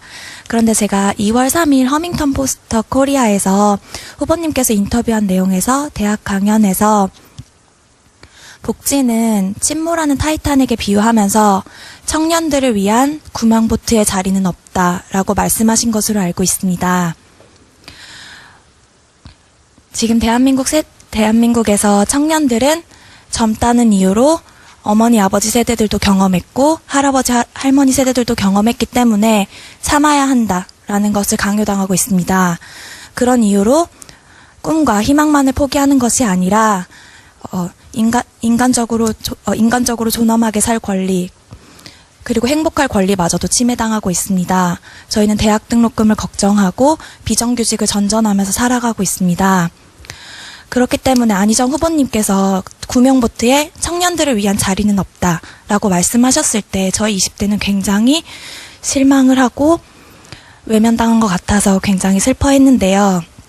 물론 저도 노인복지가 시급하고 중요하다는 것에 대해서는 깊이 공감하고 있습니다. 하지만 어느새 사회적 약자가 되어버린 우리 청년들을 생각하시면서 저희 청년들의 분노와 좌절에 대해서 이해하고 계신지에 대해서 궁금합니다. 예. 우선은 청년 여러분, 제가 청년에 대해서 무관심해 보이고 너무 냉정해 보였다면 제가 그런 사람 아니라는 말씀 꼭 전해주고 싶어요. 이 얘기를 했던 대목은 우리가 복지, 특히 복지 정책에서도 자기가 일을 해서 일자리를 통해서 소득을 얻지 못하는 분들에 대한 우리의 보장과 지원을 좀 더 강화해야 됩니다라는 측면에서 구명보트를 얘기한 겁니다. 우리 청년들에게는 구명보트가 필요한 것이 아니라 풀장이 필요합니다. 수용할 수 있는. 근데 풀장이 지금 없습니다. 즉 일자리라고 하는 풀장이 없습니다. 이 일자리라고 하는 풀장이 왜 없습니까? 대기업과 중소기업과 하청업체 간의 이 일자리 양극화 때문에 우리가 가고 싶은 일자리는 아주 좁은 문이 돼버렸고 이 좁은 문에 들어가려고 우리 모두 지금 스펙하고 1년, 2년 휴학은 아예 의무가 돼버렸습니다, 지금. 그 온갖 고생을 해가지고 졸업을 해도 그 스펙 경쟁을 가지고 그 좁은 문을 못 들어갑니다. 자, 이 기울어진 일자리의 문제를 경제 민주화와 경제 개혁 조치를 통해서 풀어드리는 것이 가장 적극적 청년 정책입니다. 첫 번째가 당장의 대학생을 위한 청년 정책에 대해서는 우리가 이제 지금 국가 장학금 제도를 통해서 연간 3조 9천억 원 가량의 장학금 제도가 있습니다. 이 제도가 현재는 대학교 입학 정원들의 감소로 인해서 이 예산을 조금만 더 높여도 사립학교 다니는 학생들에게도 좀 더 높은 수준의 장학금 급여율을 높일 수 있습니다. 저는 앞으로 그렇게 할 겁니다. 그러나 제가 타이타닉 코아 얘들아 미안해 너희들한테는 우선 내가 돈을 우선 못 쓰겠어라고 했던 그 배경에는 사회복지 속에서의 근로 능력이 없는 많은 분들에 대해서 우선 좀 챙기겠습니다라는 말씀을 드렸던 것이고 청년 정책에 대해서는 적극적 일자리를 통해서 즉 경제 민주화와 경제 개혁을 통해서 청년들에게 일자리, 좋은 일자리를 만들어드리기 위해서 노력하겠다는 말씀드립니다. 네, 오해 답변 풀어주세요. 네, 네, 네. 네. 다음 이제 마지막이 최성 후보신데 좀 긴장이 되실 것 같습니다. 자, 어느 분이실까요? 네. 질문하시죠. 예, 저 역사를 가르치고 있는 백이성이라고 합니다. 최성 후보님 반갑습니다. 정치에 관심이 많아서 지난 4번의 민주당 토론회를 다 봤는데요. 예, 쭉 보다 보니까 최성 후보님은 상당히 그 인지도에 비해서 여러 가지 경력들이 매우 훌륭하신 것 같습니다. 그런데 그 본인의 이런 그 포지티브한 정책, 그 콘텐츠 이런 것들을 설명하시기에도 인지도를 끌어올리는 데는 뭐 한 10번도 부족하지 않느냐라는 게 제 개인적인 생각인데 뭐 다소간 이 후보들에 대한 그 네. 검증을 내세우시면서 네. 본인이 꼭 안 하셔도 되는 너무 네거티브를 많이 하시는 것 같아요. 예, 그러면서 이 어떤 본인의 미래지향적인 지도자의 모습 네. 또 국민들에게 신뢰를 주는 모습보다는 네. 어떻게 보면은 좀 이렇게 그 전문적인 어떤 그 네거티브의 네. 모습이 아닌가 네. 이런 생각도 좀 가지게 됩니다. 네. 그러니까 그런 점에 있어서 본인은 검증을 내세우십니다만은 네. 어떤 그 생각을 가지고 계시는지 네. 예, 그 부분 좀 대답해 주시기 저는- 바랍니다. 저는 또 역사 전문가시라 위안부 문제나 인권 문제 하실 줄 알고 예상을 했는데 정말 제가 답변하고 싶은 내용이었습니다. 이번 4번 토론회에서 다시 한번 보시면 북핵 문제, 사드 문제에 대한 일괄 타결 문제, 미국식 연방제에 대한 판례를 통한 설명, 여러 가지 현안에 대해서 가장 정확하게 정책적 대안을 제일 많이 제시했다고 보고요. 그럼에도 불구하고 우리 이렇게 가까운 동지들, 가족들에게 정말 꼭 검증해야 될 내용은 이번 치러지는 대선이 대통령이 탄핵된 이후에 정말 청렴한 대통령, 삼성이나 이런 정경유착으로부터 자유로울 수 있는 대통령을 뽑아야 되는데 우리 국민들은 과거 잘 아시는 것처럼 이명박 대통령 되실 때 전과 14번 논란이 있었습니다. 또 박근혜 후보 경선할 때 지금 박근혜 국정농단 세력의 모든 문제가 그때 다 나왔어요. 그리고 지금 와서 뭐라고 한 줄 아세요? 그때 의원들? 그때 다 알았는데 어차피 우리끼리 잘 될 거니까 이 모든 부담은 국민들에게 가는 겁니다. 지금 우리 더불어민주당 후보들에게 문제 제기하는 것은요. 칼등으로 툭툭 치는 정도지 본선 올라가면 장난이 아니게 됩니다. 이 정도의 검증을 불편해하고 네거티브로 이야기한다는 것은 국민을 정말 우습게 보는 거고요. 자신의 도덕성, 청렴성 그리고 정책적 비전을 철저히 검증해야 되는 거고 그 점에 있어서는 앞으로도 뭐 오늘도 보셨겠지만 정책적인 비전이나 이런 내용들은 꾸준히 노력을 하겠습니다. 네. 너무 좋은 질문 해주셔서 감사합니다. 네, 자, 아주 후보님들이 답변을 제가 보기에는 아주 적절히 잘 하신 것 같습니다. 자, 이번에 좀 분위기를 좀 전환해 보기 위해서요. 저희가 이제 특별히 후보들의 인생과 철학, 이런 것을 좀 엿볼 수 있는 사진 한 장씩을 들고 와 주십사 이렇게 부탁을 드렸는데 모두 가져오셨습니다. 한 분씩 살펴보도록 하겠습니다. 먼저 최성 후보부터 보여주실까요? 네. 김대중 전 네. 대통령하고 찍은 사진이네요. 네. 고민을 많이 했습니다. 제가 재선 시장 될 때 유언을 남기셨던 말기암 투병을 했던 아버님 사진을 가지고 나올 것인지 아니면 청각 장애인 누님이면서 항상 기도해주는 누님 사진을 가지고 올까 하다가 이 사진을 가지고 나온 이유는 김대중 대통령께서 3번, 4번 떨어지시다가 꼭 대통령 되고 싶으셨고 영국에서 오셔서 찾았던 박사가 최성이라는 접니다. 네. 그래서 제가 그 당시에 TV토론 대책 팀장 맡으면서 많이 코치해 드렸는데 그 당시에 이 젊은 아주 박사 최성이 이제 대통령 후보가 예비 후보가 돼서 이렇게 경선 후보가 돼서 논의를 하고 있어서 정말 감개무량하고요. 네, 거기까지 듣겠습니다. 토론하는 네. 순간에 네. 항상 우리 김대중 대통령님부터 코치 받으면서 하고 있습니다. 네. 다음은 우리 이재명 후보님. 네. 사진 보여주실까요? 네. 어머님하고 찍은 사진이시죠? 몇 살 때입니까? 이게 사실은 예. 이 대학 교복을 입고 입학식 때 찍은 사진입니다. 네. 이게 원래 네. 대학 입학식 때 교복 안 입죠. 네. 제가 중고등학교를 못 다니고 네. 공장을 다니다가 대학을 갔기 때문에 네. 교복 못 입은 게 한이 돼서 몇 년도 입학하신 거예요? 82년 입학했죠. 그래서 그 사진인데 제가 뭐 그야말로 제 인생에 이 어머니는 정말 소중한 분이시고요. 제가 어릴 때 어머님이 저를 공장에 데려다 주시고 어머님 화장실 청소하러 가시고 이렇게 살았습니다.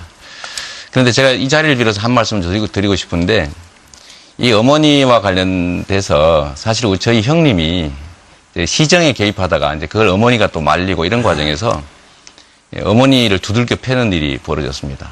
그래서 어머니 다쳐서 입원하고 했을 때 제가 정말 참을 길이 없어서 저희 가족들 간에 형님 부부하고 좀 다툰 걸 또 녹음을 해가지고 전 국민이 듣게 됐습니다. 아마 이 방송 들으신 분도 있으실 텐데 제가 이 자리를 빌어서 여하튼 이유는 막론하고 제 어머니 너무 소중하고 또 어머니 맞은 날 흥분해서 제가 폭언을 좀 퍼부었는데 제 다 부족한 잘못이다 이렇게 말씀드리고 또 용서를 한번 구하는 의미로 제가 인사 한번 드리겠습니다. 제 잘못이고 앞으로 이런 일은 다시는 없을 거라고 약속드립니다. 네. 죄송합니다. 네, 분위기가 아주 따뜻해지고 있습니다. 문재인 후보님, 어떤 사진 가져오셨습니까? 저도 우리 어머니 기도발로 여기까지 왔다고 생각합니다만 오늘 제 사진은 지금 제가 특전사 네. 공수부대에서 군복무할 때 사진입니다. 예, 낙하산을 직접 타보셨죠? 예, 그러니까 원래 내려가시- 공수부대는 네. 이제 하늘에서 낙하산 타고 네, 네. 적진으로 네. 이렇게 침투하는 그런 이제 강화 훈련을 하는데 네. 산악에서 강화할 때 입는 네. 이 산악 강화 복장입니다. 이 공수부대 때 제 주특기는 폭파병이었습니다. 그래서 그 12.12 군사 반란 때 그 반란군 막다가 총 맞아서 창군인 초상이 됐던 정병주 특전사령관으로부터 제가 폭파 최우수 상을 받기도 했고요. 나중에 이제 제일공수여단의 여단장이 아까 말씀하셨던 전두환 장군, 그때 그 반란군에 맞으면 이제 가장 우두머리였는데 제가 전두환 여단장으로부터도 표창을 받기도 했습니다. 이 수중침투 축구조 훈련도 받기도 했고요. 76년도 8월 달에 그 판문점 도끼 만행 사건 때 우리가 미루나무 제거 작전을 대풍권 2 상황에서 했는데 그때 제가 그 작전에 참여하기도 했고 요즘 우리 하고 있죠. 독실 훈련, 또 팀 스피릿 훈련, 그 한미 합동 훈련 때도 그때부터 시작이 됐는데 줄곧 참여했습니다. 저의 어떤 국가 간, 안보 관, 애국심 대부분 이때 형성된 것이라는 말씀을 드리고 싶고 특히 이때 확실하게 우리가 인식을 가졌던 것은 우리가 확실한 안보 태세를 갖춰야만 남북 관계가 평화로울 수 있다. 네. 그런 점입니다. 그래서 네. 앞으로도 제가 대통령이 된다면 확고한 안보 태세, 국방 우위를 바탕으로 북한과 다시 또 평화로운 관계를 이렇게 회복해 나가겠다라는 의지를 네, 자, 전두환 장군 마지막으로 안희정 후보님 사진 보겠습니다. 버리셔버려야지 그거 네. 가지고 계세요. 자, 보실까요? 자, 안 후보님 사진은 보니까 지금 본인 얼굴이 안 나와 있는 사진이에요. 1980년 5월 23일 모든 신문을 도배했던 최초의 광주 시민항쟁, 당시는 광주 사태라고 했습니다. 제가 이 신문의 첫 사진을 보면서 그 당시 대전에서 고등학교 1학년이었습니다. 말할 수 없는 불면의 밤을 보냈습니다. 저 시민들 곁에 가야 된다고 생각을 했습니다. 하지만 무수히 많은 죽음 끝에 그렇게 5월은 끝났습니다. 그리고 저는 그 뒤 여름방학을 지내고 나서 이 광주항쟁과 김대중 내란음모 사건에 대해서 의문을 품은 채로 계엄사에 잡혀가서 학교를 제적당했습니다. 오늘 정치인 저 안희정이 있는데 이 사진은 제 출발점입니다.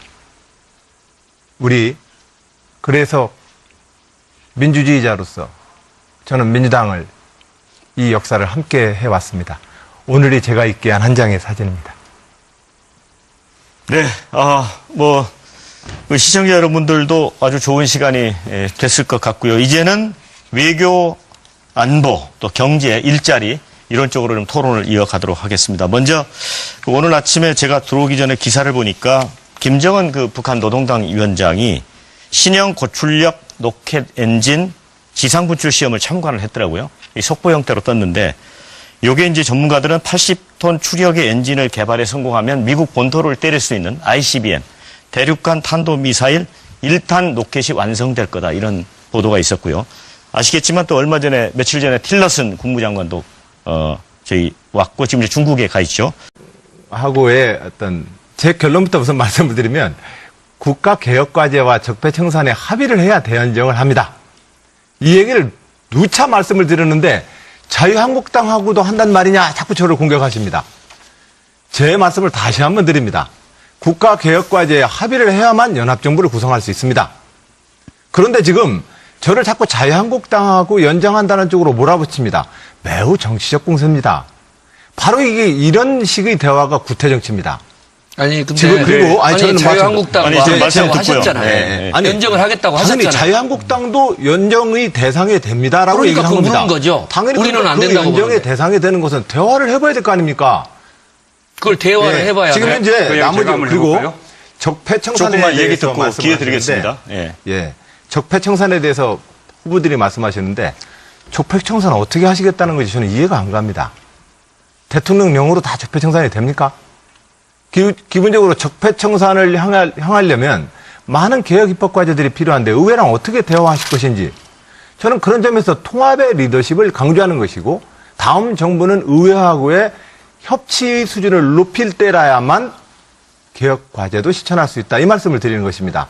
그런데 문 후보님 같은 경우는 적폐청산을 외치면서 실질적으로 이재명 후보도 거듭 지적을 하지만 실질적으로 적폐 세력을 문 후보님 캠프에 죄다 받아들입니다. 내가 하면은 다 그냥 개혁적인 겁니까? 저는 문 후보님의 그 말씀에 대해서 이해할 수가 없습니다. 네, 문 후보님이 아무래도 말씀하실 차례인 것 같습니다. 대연정에 대해서 조건을 분명히 했는데 왜 자꾸 나무라느냐 이렇게 말씀하시는데 그 이유는 지금 대연정을 말하는 시기가 잘못됐기 때문에요. 우선은 협치하고 연정은 다릅니다. 언제든지 야당 세력과도 끊임없이 대화하고 소통해야죠. 그것이 협치인 것이고 연정은 장관직도 나누고 정부를 공동으로 수립하는 것입니다. 근데 지금은 선거 시기거든요. 지금은 저 문재인이 더불어민주당과 함께 우리 더불어민주당을 만들려고 하는 겁니다. 정권 교체를 통해서. 그런데 이 시기에 저 문재인과 더불어민주당이 왜 수권 영역이 있냐, 우리를 지지해 주십시오 하지 않고 경쟁하는 정당, 맞아면 적폐 세력인 정당과 연정할 테니 밀어주십시오. 이렇게 하면 시기가 아니라는 거죠. 네, 이 대목가 이 말은 마무리해야 되니까. 마무리하고 그래서 짧게. 연정이 이런 부분들은 정권 교체를 하고 나면 그때의 정치 상황에 달린 거라고 봅니다. 저는 아마 정권 교체되면 제가 짐작컨대는 국민의당은 원래 정권 교체의 방법에 대한 차이 때문에 갈라진 거기 때문에 저는 국민의당과는 자연스럽게 저는 통합될 것이라고 생각합니다. 그리고 정의당과는 정책 연대를 통해서 함께할 수 있고요. 그러면 자연스럽게 과반수가 되는 거죠. 굳이 대연정까지 갈 것도 없어요. 혹시 만약에 옛날에 영국이 전시 때 전시내각을 만들듯이 뭐 우리도 엄청난 공단을 꺾게 되면 그때는 국중리내각 할 수 있을 테죠. 지금은 대연정을 말할 때가 아니다. 네, 그러면 사회자님. 안 후보께 기회를 제가- 잠깐 드리고 이재명 분의 순으로 관련된 드리겠습니다. 거라서 같이 한 번에 답하실 수 아니 있는데. 여기서 먼저 하고 하시죠. 그럼 이재명 순서상. 후보님 관련됐답니다. 먼저 하시죠. 먼저 먼저 하죠. 하시죠. 그게 좋을 것 같아요. 그다음 네, 저하고 답변해주면 좋을 것 같아요. 우리 안 후보님은 계속 의회에서 뭔가 새로운 법을 만들어야 개혁이 가능하다 이 말씀을 하시는 것 같아요. 지금 현재 대한민국에 이 적폐라고 하는 것이 법이 없어서 생긴 일입니까? 이번 박근혜 최순실 게이트는 온 동네가 다 불법 덩어리입니다. 문제는 이 법을 운영하는 그야말로 권력을 가진 사람들이 그 법을 제대로 운영을 안 하는 게 문제죠. 제가 우리 문 후보님이나 우리 안 후보님한테도 박근혜 이런 사람, 이재용 같은 사람 사면하지 말자라고 약속하자 했더니 아무 말 안 하시잖아요. 예를 들면 그런 것처럼 이미 있는 제도들을 제대로 운영하지 않는 그 운영하는 권한을 가진 권력자들이 그게 권력자가 문제인 것입니다. 그런데 그 권력자들하고 손을 잡아버리면 그 나쁜 생각을 가진 권력자들이 겉으로는 개혁할게요. 국민 위해서 일하겠습니다. 라고 다 말하지만 누가 지켰습니까? 개혁, 통합, 국민 민생 제일 많이 얘기한 사람들이 바로 이번 박근혜 최순실 게이트의 주범 새누리당입니다. 그런데 그 약속을 믿고 연정하겠다는 게 첫째 말이 안 되고, 자, 제가 말씀. 두 번째로는 우리 문 후보님 자꾸 소연정 이런 말씀하시는데 최승 후보님한테 말씀 좀 돌려주세요. 잠깐만요, 기회를 때. 예. 어차피 얘기가 바꿔야 되기 때문에. 또 해야 되니까 그러면. 그럼 나중에 하겠습니다. 제가 한 말씀 그래서 제 문제는 아니다. 예. 이건 너무 간단한 겁니다. 안 후보님. 박근혜 씨가 탄핵됐는데도 불구하고 헌재의 판정을 인정하지 않고 있습니다. 그 박근혜 국정농단 세력에 적극적으로 지지하는 세력들이 자유한국당 지도부입니다. 지금 안희정 후보께서 현재의 국면에서 자유한국당과 연립정부를 고민한다는 건 박근혜 국정농단 세력과 연립정부를 고민하겠다라는 이야기하고 똑같이 들리고 있는 겁니다. 그래서 문제가 심각하기 때문에 당원들이, 국민들이 안희정 후보님을 지지하는 분들이 이건 빨리 포기해야 된다라고 하는 거죠. 그 부분에 대한 답을 부탁합니다. 네, 그러면 안희정 후보 질문 듣고 대통령적 피해 극복 방안으로 좀 논의의 초점을 좀 옮겨보겠습니다. 네. 말씀하시죠. 저는 자유한국당까지 포함해서 제가 대통령이 되면 현재의 여소야대 의회와 대화할 준비를 하고 있습니다. 나머지 후보님들은 지금 현재 상대에 대한 미움과 분노만을 나열하고 있을 뿐입니다.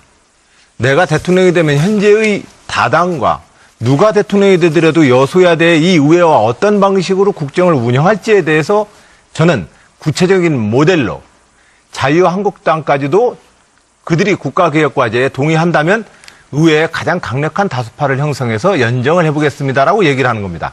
근데 나머지 후보들은 저를 자유한국당에 대한 그 미움으로 바로 환치시켜서 저를 지금 공격하고 있습니다. 저는 이것은 잘못된 공격이다 생각을 드리고, 시기라고 말씀하셨는데 지금 시기에 문 후보님도 소연정을 강조하셨지 않았습니까? 자, 그러면 소연정만으로도 된다는 것이죠. 예. 그 어쨌든 연정력에 대해서 얘기했던 건 똑같습니다. 예, 똑같은 거기 때문에 지금 적절한 시기가 아니다라고 하는 것도 적절한 지적은 아니십니다. 우리는 지금 책임 있게 당장 2달 뒤에 내가 대통령이 된다면 현재의 의회와 국가 유기에 대해서 어떠한 해법을 가질 것인지에 대해서 지금부터 얘기를 해야 합니다.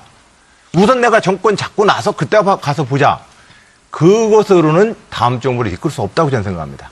네, 지금 저희가 87년 개헌 이후에 이제 6분의 대통령이 계셨는데 사실 거의 대부분 불행해지셨죠.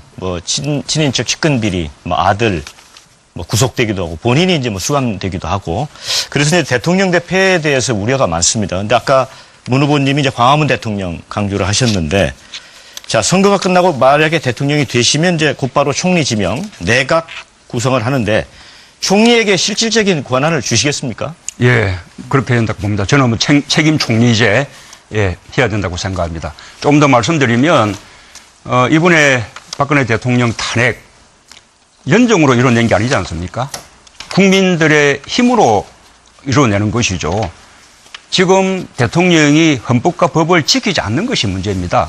대통령이 헌법과 법을 지켜나가면서 국민들과 함께 나간다면 우리가 필요한 적폐청산, 개혁 다 해낼 수 있습니다. 대통령에게 많은 권한들이 있거든요.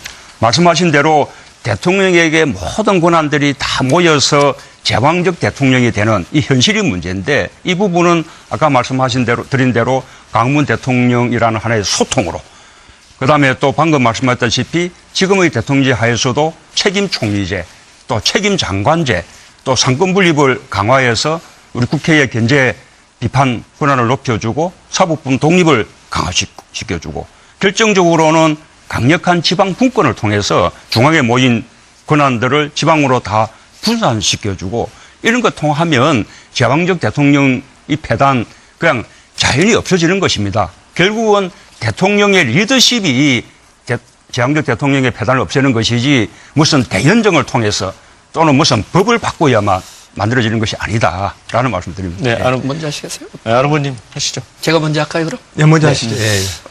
이제 문재인 후보께서 자치분권 개헌 그리고 또 제가 제안했던 미국식 연방제 수준의 자치분권 개헌에 대해서 이제 강조를 하시고 또 제 제안에 동의를 해주셨는데 많은 분들은 좀 더 확고한 의지를 보여라. 지금은 후보 시절이니까 그렇게 이야기를 하시지만 대통령 되시고 나면 좀 아침이라 그렇긴 하지만 화장실 들어갈 때하고 나올 때가 다르기 때문에 마음이 바뀌어지실 거다. 단호하게 4년 중임제, 책임 총리제, 그리고 지방혁신 분권제를 내가 국민투표로 할 뿐만 아니라 그 이전에 명명백백한 걸 국민들 앞에 발표를 해야 된다고 봅니다. 그리고 또 하나는 지금 개헌 논의되는 것 중에 두 가지가 빠졌다고 봅니다. 국민이 빠져 있습니다. 지금 촛불광장에 나와 있는 국민들, 이분들이 갖는, 제가 아까 말씀드렸던 고등학생의, 대학생들의 부정입학을 막는 그런 정유라법, 그리고 권력형 부정부패에 영구히 배제하는 공직 입문을, 그러한 또 최순실 법, 또 일본군 위안부 피해자 이런 분들을 정말 노벨 평화상을 받도록 운동하는 것들, 이런 여러 가지 광장에 있는 촛불 시민들을 노벨 평화상으로. 그렇죠. 촛불 시민과 함께 좋습니다. 같이 추진하면 좋. 그런 부분들이 저는 이 개헌 논의에 정말 제도적으로 참여해야 된다고 보고요.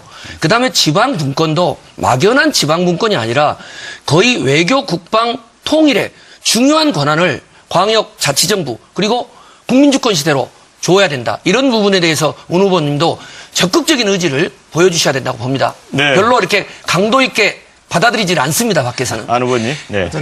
한 말씀만 한마디만 드려볼게요. 하시고. 네네. 제가 이 개헌을 통해서 강력한 연방제에 버금가는 강력한 지방분권공화국 만들겠다라는 것은 제가 지난번 대선 때 이미 공약했고 지난번 대선 때 이미 그것을 위한 개헌을 공약했다라는 사실을 근데 왜 상기시켜드립니다. 다들 개헌에 반대하는 느낌을 갖고 있어서 하여튼 뭐 두 분의 대화 모습이 아름답습니다. 그러게요. 한 팀 같습니다. 자, 말씀 잘 들었고요. 근데 저는 이 제왕적 대통령제 폐해를 극복하기 위해선 대통령의 힘이 제일 세기 때문에 제왕적 대통령제가 되는 겁니다. 근데 대통령보다도 더 자기 역할에서 힘 있는, 자기 얘기를 정확하게 하는 존재들이 곳곳에 있으면 제왕적 대통령제가 힘을 발휘하지 못하겠죠. 그러니까 제왕적 대통령제의 폐해를 극복하기 위해선 저는 이렇게 대안을 제시합니다. 정당 정치가 작동해야 합니다. 집권 여당은 대통령의 하부 조직이 아닙니다. 또한 의회의 지도력이 행정부, 정부의 리더인 대통령과 동등하게 대화할 수 있어야 합니다.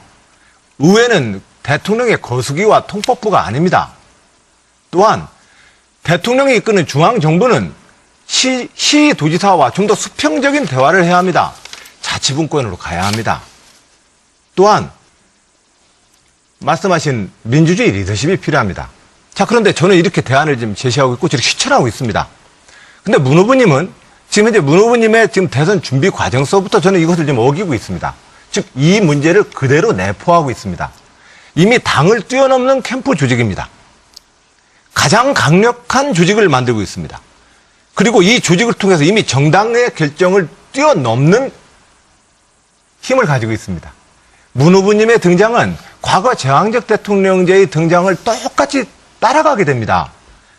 그렇기 때문에 제가 이 경선 과정에서부터 정당 중심으로 또 우리가 지금 대통령이 되면 대통령으로 다 해결할 수 있는 것처럼 얘기하지만 의회와 어떻게 협치할 것이냐에 대해서 구체적 대안을 제시하지 않으면 제왕적 대통령이 극복 못한다고 저는 봅니다. 그럼 문 후보님 안 할 수가 없죠. 짧게 답변하시고 우리 제가 우선은 뭐 제가 발표한 정책 공약 가운데 우리 더불어민주당의 당론을 벗어나는 그런 공약은 없다라는 말씀을 드립니다. 오히려 우리 안희정 후보가 대연정을 말하고 뭐 국민 안심정제 또는 뭐 국공립대학교 무상등록금 이런 부분들이 우리 당론하고는 다른 정책 공약들을 지금 말씀하고 있는 것이죠.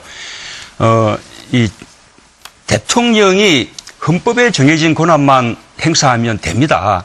그런데 초과 권력을 행사하기 때문에 제왕적 대통령이 되는 것이거든요. 초과 권력을 행사하는 기반이 뭐냐? 바로 국정원, 검찰 이런 권력기관들을 마치 사유물처럼 부리기 때문에 대통령이 초과 권력을 가지게 되는 것이거든요. 그래서 이런 권력기관들 확실하게 개혁해서 국민들을 위한 기관으로 거듭나게 하면 제왕적 대통령 폐단 저는 거의 그냥 방지될 것이라고 봅니다. 네, 이재명 후보님. 제가 좀 진심으로 말씀드리고 싶은 것은 쟁기 탓을 하지 말자. 제도 때문에 이 나라가 혼란이 왔다고 생각하는 것은 사실이 아닙니다. 제도 자체가 문제였다면 그러면 왜 김대중 대통령, 노무현 대통령 제왕적이지 않았습니까? 사실은 시스템이 문제가 아니라 사람이 문제인 것이죠. 그 사람이 문제인데 언제나 제대로 운영하는 사람이 어떤 생각을 갖고 또 주변에 어떤 사람이 있냐가 중요한 것 같습니다. 지금 지적하셨지만 사실 최고의 권력자는 대통령이 맞습니다. 근데 그 대통령이 자기 생각이 뚜렷하지 않다면 심각한 문제 아니겠습니까? 예를 들면 주변 사람들한테 휘둘린다면 더 문제겠죠. 그런데 저희가 주장하고 싶은 지적하고 싶은 것은 사실 우리 문 후보님 자꾸 말이 바뀌지 않습니까? 주요 국가 현안에 대해서 뚜렷한 자기 생각이 없으신 거 아닌가 하는 의심이 있어요. 사드 배치 문제 이런 거 계속 바뀌지 않습니까? 예를 들면 국가 주요 현안에 대해서 뭐 촛불 국면도 마찬가지입니다만 특히 우리 본인의 거치와 관련돼서 국민들에게는 대단히 매우 중요한 문제인데 뭐 호남의 뭐 선거 얘기 잠깐 하셨잖아요. 예를 들면 뭐 대통령 출마 안 하겠다 이런 말씀도 하시고 있는데 예를 들면 그런 것들을 보면 우리 국민들은 예측이 불가능합니다. 지도자의 안정성이라고 하는 거는 그야말로 뚜렷한 자기 신념. 국민들이 봤을 때 저 사람은 저리로 가겠구나 라고 예측할 수 있어야 되고 또 권력 행사라고 하는 것은 대통령 혼자만 하는 게 아닙니다. 그 주변을 둘러싼 사람들도 동시에 같이 행사하죠. 그런데 그 주변에 지금 보면 예를 들면 서민이나 중산층이나 정말로 이 나라의 다수의 약자들보다는 기득권자들이 너무 많으세요. 그래서 이런 점들이 오히려 문제가 아니냐라는 생각을 하고 있습니다. 네, 저한테 10초만 주시면 그러겠습니다. 네. 말을 바꿨는지 안 바꿨는지는 국민들이 가장 잘 아실 테고 그렇게 이제 말꼬리 잡기를 하자면 오히려 우리 이재명 후보님은 아주 진보 이렇게 늘 주창하시다가 또 나는 보수주의자다 이렇게 말씀하시기도 하고 재벌 해체 강력하게 말씀하셨다가 재벌 해체 말한 적 없다 이렇게 말씀하시지 않았어요? 말을 누가 바꾸냐라는 것은 국민들이 다 평가하는 겁니다. 네. 그 점은 팩트에 관한 거니까 좀 명확히 말씀드리면 저는 재벌 해체가 아니라 재벌 체제 해체를 얘기한 겁니다. 재벌의 황제 경영 요소를 철저하게 제거해서 재벌 대기업들이 국민기업으로 나자는 것이고 또 한 가지 제가 보수주의자라고 한 게 아니라 우리나라의 이 이념 환경이 부패 기득권 세력들이 보수를 참칭하고 있다. 교과서적인 의미나 선진국 개념에 보면 사실은 문 후보님을 지금 진보나 개혁이라고 부르지만 실제로 진보 개혁이 아니라 보수적 요소가 아주 많죠. 그래서 저는 그런 말로 그런 건 말을 바꾸려고 하시면 안 됩니다. 자, 제가 두 분 아니 대통령 선거에 나오겠다 안 나오겠다 이건 정말 다른 말씀을 드리는 거죠. 평가와 자기 말은 다른 겁니다. 네, 제가 일단 일요일 아침이니까 두 분 간단히 정리해 드리면 두 분이 계속 이야기하는 게 모든 정치 영상은 흑백 논리로 볼 수 없다.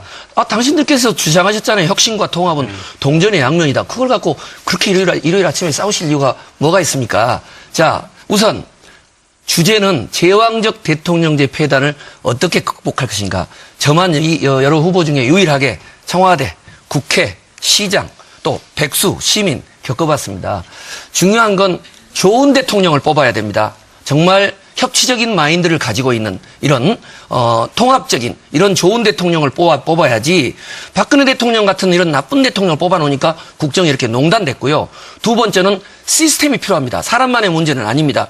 이 시스템을 위에 여의도의 정치 그다음에 특권층만이 아니라 대한민국 국민은 대단히 죄송하지만 이 자리에 있는 대권 후보들보다 정치인보다 훨씬 뛰어납니다. 그분들의 집단 지성을 개헌 논의에 참여시켜야 됩니다. 대통령 당선과 동시에 1년 이내에 내년 지자체 선거 때까지 국민적 총의를 모으는 형태로 해서 권력 구조 그리고 시민 참여 방안 개혁 의제를 만들어야 된다고 저는 그렇게 생각을 합니다. 네, 근데 이제 보면 모든 정권에서 그 이른바 낙하산 인사 이게 항상 좀 재현됐고 논란이 됐던 것 같습니다. 그래서 이 부분도 저희 그 시청자들이 관심이 많을 것 같거든요. 그 부분에 대해서 좀 말씀해 주실까요? 제가 바로 이제 그런 점에서 문재인 후보님의 저 캠프와 경선 운동 과정을 좀 걱정하는 겁니다. 이미 2002년도에도 제가 직접적으로 대선을 치러봤지 않았습니까? 정당이 집권을 하게 하는 것이 중요하다. 내 캠프가 승리하는 것이 아니라 그런 측면에서 지금 현재 그 메모드 조직은 나중에 대통령 되시면 다 어디 한 자리 달라고 합니다. 지금 현재 그분들한테 신세 지면서 경선 운동하고 있는 거 아닙니까? 그런 측면에서 저는 제왕적 대통령제의 폐해를 극복하자라거나 미래를 뭔가 새로운 정부를 구성하고 운영하겠다고 한다면 과거와는 다른 뭔가를 좀 시도해보자고 제안하는 겁니다. 문 후보님을 막 한사코 그냥 요즘 젊은 친구들 말대로 디스하려고 하는 얘기가 아닙니다. 실질적으로 문 후보님이 현재 경선을 지금 임하고 있는 전반적인 방식이 그동안 제가 정당 활동을 하면서 봐왔던 모든 문제를 지금 다 안고 있습니다. 그 상태로 정권 교체를 대세론을 유지할 수 있는지는 모르겠으나 좋은 대통령, 이 시대가 원하는 개혁을 수행하기는 어렵다.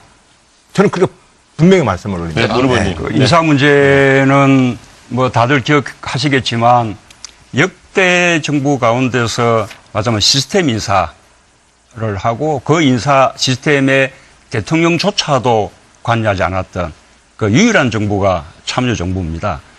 또 역대 정부에서 가장 인사검증을 깐깐하게 했던 정부가 참여정부인데 그 민정수석이 바로 접니다. 저는 인사검증에 관한 방대한 그 검증 매뉴얼도 마련해 놓고 나왔습니다. 이명박 박근혜 정부가 그 검증 매뉴얼만 따랐다면 그 뒤에 이 통합과 개혁이 얼뜻 보면 통합이 문제냐 개혁이 문제냐 이렇게 얘기하십니다. 근데 저는 분리될 수 있는 성질이 아니라고 생각을 합니다. 개혁을 잘해야 통합이 됩니다. 또 통합된 힘을 발휘할 때야만 적폐청산과 개혁 입법이 가능하지 않겠습니까? 저는 그런 점에서 우리가 그동안 정치나 사회생활 전반에 있어서 서로 분리될 수 없는 것을 분리시켜놓고 싸웁니다. 그러나 사실은 통합과 개혁이라고 하는 것은 우리 이재명 후보님도 말씀하셨듯이 동전의 앞뒷면입니다. 사회의 통합, 이 통합은 민주주의로 통합을 수준을 높여야 합니다. 누가 대통령이 되든 지금의 의회 구조는 앞으로 3년 동안 그대로 갑니다. 그 속에서 자유한국당과 바른정당하고는 그 일체의 대화 타협 없다 이래버리면 의회 정치는 정지돼 버립니다. 실질적으로 작동 안 하게 됩니다. 그런 점에서 대화와 타협을 향한 의회 정치에서의 통합력을 높여서 지난 234표를 얻어서 탄핵을 가결시켰던 것처럼 통합의 리더십을 우리는 다음번 정부의 대통령은 가져야 합니다. 그러한 통합의 리더십에 기초해서 개혁을 추진해야 되지 않겠느냐, 저는 그렇게 생각합니다. 자, 이번엔 문재인 후보님은 어떤 의견이신가요? 예, 아까 우리 사회자께서 최우선 과제 말씀하셨는데 저는 이 청산, 적폐청산과 통합 이것은 임기 5년 내내 계속해야 될 과제고 가장 시급하게 단기적으로 성과를 내야 될 과제는 저는 일자리 만들기라고 생각합니다. 그 점 먼저 말씀드리고 그다음에 적폐청산과 통합은 저는 따로 가는 것이 아니라고 생각합니다. 그중에서는 아까 우리 이재명 시장님 말씀과 조금 저는 비슷한데 적폐청산을 통해서 우리 사회를 공정하고 정의로운 그런 사회로 만들고 또 국민들에게 공평한 그런 세상 만들고 국민들을 편가르지 않는 그런 세상 만들면 그것이 바로 통합인 것이거든요. 적폐청산을 통해서 통합을 만들어내야 되는 것이죠. 통합은 정강정책이 다른 정치 철학이 다른 그런 정치 세력과 연정하는 것이 통합이 아니라 국민들의 마음을 한데 모으는 이것이 저는 진정한 통합이라고 그렇게 말씀드리고 싶습니다. 네. 자, 이제 제가 좀 말씀하시죠. 네. 지금 우리 문 후보님 말씀 들어보면 청산해야 될 세력들 청산 좀 하자. 그 손잡으면 안 된다. 이 말씀 맞는 것 같습니다. 문제는 뿌리는 재벌, 이게 재벌이 세상 이번 적폐의 근원이라고 보는데 그게 정치 권력을 그야말로 좌지우지하면서 정경유착했던 게 최순실 박근혜 게이트 아닙니까? 그런데 그 뿌리인 재벌 세력들, 기득권 세력들에 해당되는 사람들이 우리 문 후보님 근처에 막 수없이 몰려들고 있습니다. 뭐 예를 들지 않아도 되겠죠. 김강두 같은 분들, 박근혜 그 경제정책 만들던 가정교사 아닙니까? 경제교사. 그런 분하고 김상조 교수, 이런 분 같이 막 모으고 있는데, 이렇게 하면 실제로 그들이 문 후보님을 쫙 둘러싸고 있는데 청산이 되겠습니까? 그래서 제가 하나 제안 드리고 싶은 것이요. 그 당 밖에 자꾸 세도 내각 뭐 이런 거 만들지 마시고, 당의 인수 준비 만드시고요. 당 안에. 본인이 가지고 계시는 그 수없이 막 1000명이 넘는 이 자문그룹들 해산하실 생각 혹시 없으십니까? 돈 의원님이 말할 수가 없죠. 네. 저는 정권 교체는 강물이 흘러서 바다에 도달하는 것과 같다고 생각합니다. 그냥 강물이 흘러가면서 많은 물들을 만나고 모으게 되는 거죠. 그렇게 해서 도도한 큰 강물을 이루어서 마침내 바다에 도달하는 것이 정권 교체입니다. 자기 물로만 가고자 하면 끝까지 시냇물 밖에 되지 않는 거죠. 그러면서 많은 물들을 정권 교체를 위해서 모아나가는 것이고 그 한계는 있죠. 적어도 양극단이 아닌 합리적이고 개혁적인 진보 또 합리적이고 개혁적인 보수라면 저는 함께 힘을 모아나가서 정권 교체에 나가야 된다고 생각합니다. 정권 교체를 위해서 다 힘을 모으고 있는 과정이다. 그것이 정권 교체의 능력을 키우는 것이다. 경비원 동사시키고 이런 의혹 있는 분들을 다 그런 모아가지고 최성 후보님한테 정권 교체가 말씀하시게 되겠습니까? 해주시고. 네, 최성 후보님 기회 드리겠습니다. 네. 대한민국 역사도 그렇고 또 전 세계 역사도 혁신과 통합은 누구나 이야기합니다. 자유한국당이 통합을 제일 많이 이야기할 겁니다. 현재. 중요한 건 누가 어떤 개혁과 혁신을 이야기하느냐는 것이 중요한 것이 아니라 혁신과 개혁의 내용입니다.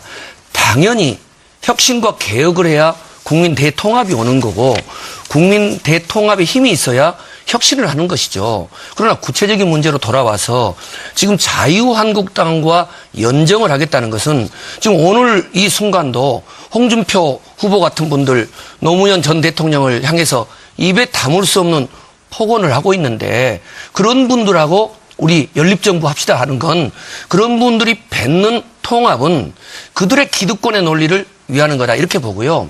앞으로 우리가 혁신과 통합을 할 때는 원칙을 이야기를 하고 그 속에서 통합의 내용을 이야기해야 된다고 봅니다. 우리 안희정 후보께서 자주 국회 선진화법 이야기하면서 숫자 이야기하는데 그러면 독재 정치를 해야죠. 숫자 때문에 법을 개정 못한다면 우리가 두려워하고 우리가 가른 가치는 항상 국민과 역사를 바라보면서 대통령이 탄핵되는 이런 국정농단의 중심이 있었던 청렴, 정의 그리고 통합 민생개혁 과제를 관철시키는 과정에서 이를테면 자유한국당 같은 경우는 헌정 파괴적인 발언을 계속 하고 있지 않습니까?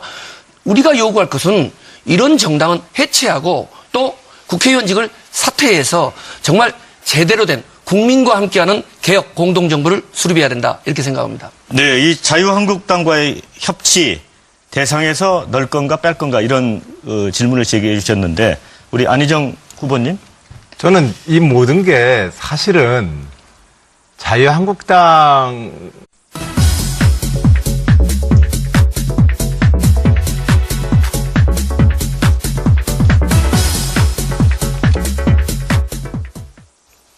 네, 이제 오늘 토론은 키워드로 문을 열겠습니다.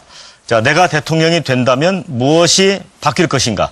대한민국이 어떻게 바뀔 것인가? 이런 데 대한 질문인데 후보 여러분께서 간단한 키워드 형태로 제시를 해주시고 설명을 해주시면 되겠습니다. 먼저 오늘 그 발언 순서에 따라서 첫 기회는 문재인 후보님께 드리겠습니다. 설명을 좀 해주실까요? 광화문 대통령 이렇게 쓰셨습니다. 예. 어떤 의미입니까? 제가 대통령이 되면 광화문 대통령 시대가 열립니다. 대통령이 출퇴근하면서 퇴근 때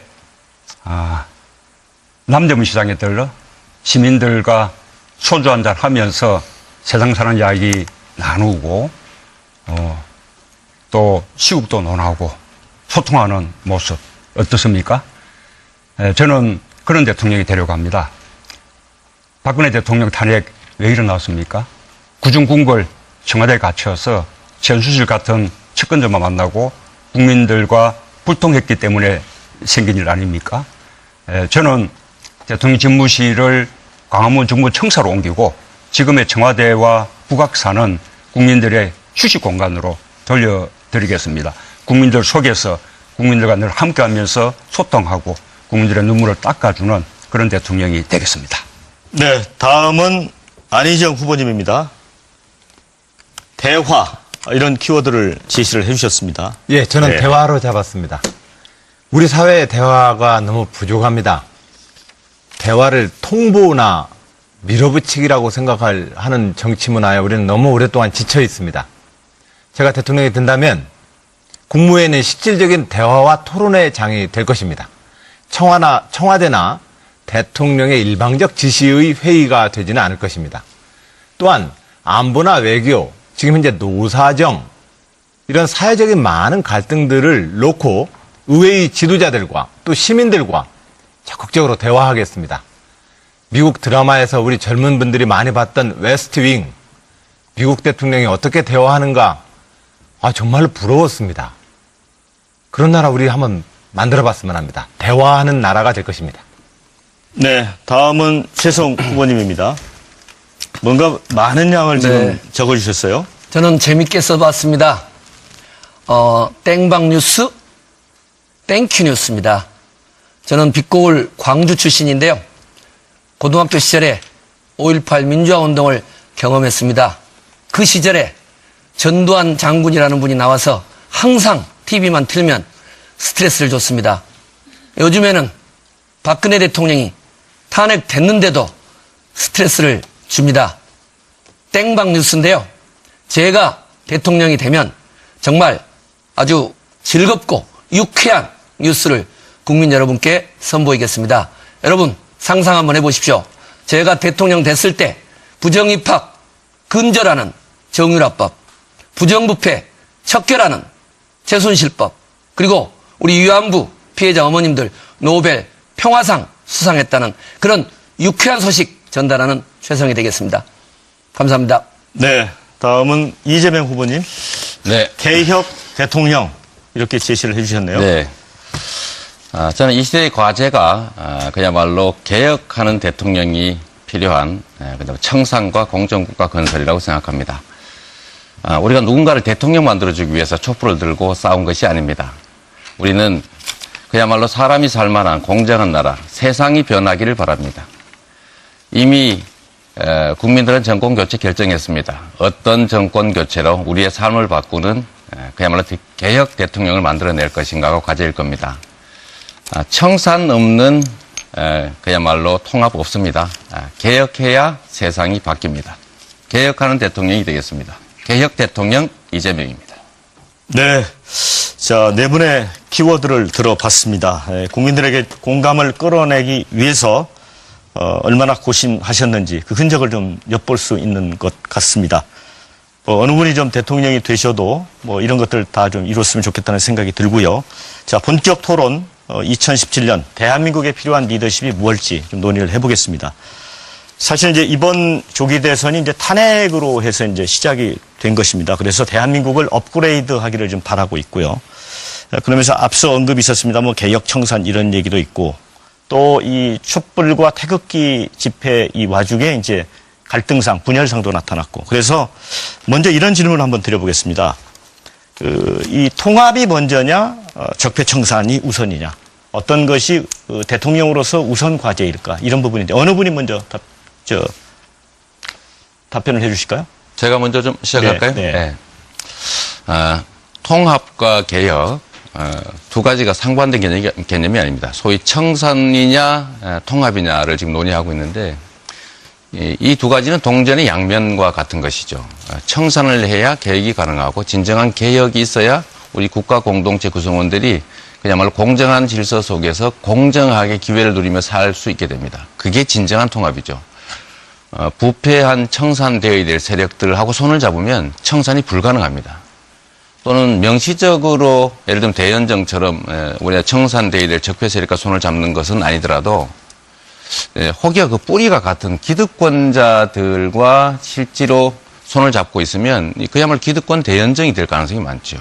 그래서 그런 면에서 보면 진정한 개혁, 우리 국민들이 바라는 제대로 된 공정한 나라 만들기 위해서는 적폐 세력의 청산이 정말로 중요하고 그것은 공정한 나라를 만들기 위한 그야말로 대전제다. 공정한 나라 만들기 그 자체다. 그래서 대연정이라든지 기득권 대연정, 실질적 기득권 대연정 이런 형태로는 청산도 불가능하고 개혁도 불가능하고 변화도 불가능하고 국민이 바라는 나라, 새 나라, 공정한 나라 만들기 어렵다. 이렇게 말씀드리고 싶습니다. 대연정 얘기가 나왔으니까 아무래도 안희정 후보님이 답변하시는 게 이어가는 게 좋을 것 같습니다. 어떻습니까?